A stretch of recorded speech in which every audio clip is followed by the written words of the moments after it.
Après la vague de la tragédie de Mpila le 4 mars dernier, décidément le président Denis Sassou Nguesso a repris du poil de la bête. Il navigue entre inauguration et pose de première pierre et reçoit aussi sans répit ses homologues. Le 4 octobre 2012, le tour revient au président de la République démocratique de Sao Tomé-Principe, Manuel Pinto da Costa, qui effectue une visite officielle à Brazzaville. L'hôte du président Denis Sassou Nguesso est accueilli en grande pompe à l'aéroport international de Maya-Maya.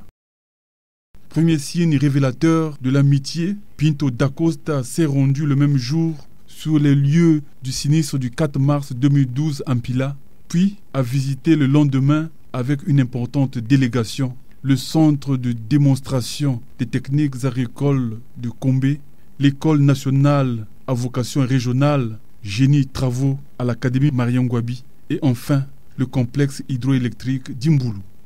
Somme toute, cette visite a permis aux deux chefs d'État de procéder à un large échange de vues sur les questions bilatérales, sous-régionales et internationales.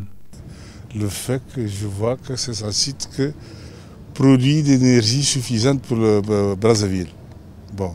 Deuxièmement, je vois que d'ici, vraiment, il y a des conditions pour attirer beaucoup de touristes. Ça peut réellement, ça peut donner, ça sera une contribution pour le développement du Congo.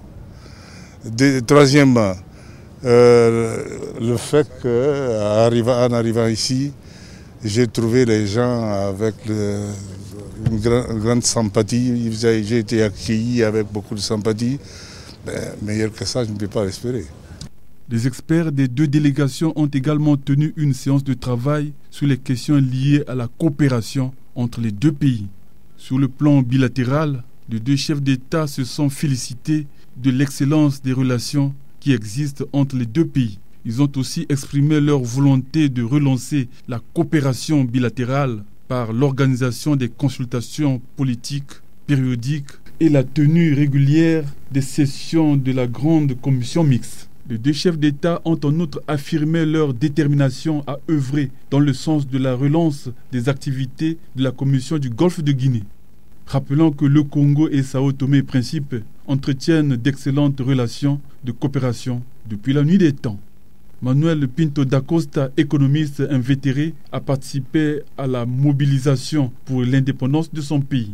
Il a exercé pour la première fois les fonctions de président de la République entre juillet 1975 et mars 1991. À la faveur de l'élection présidentielle de 2011, il est revenu à la tête de l'État pour un nouveau mandat.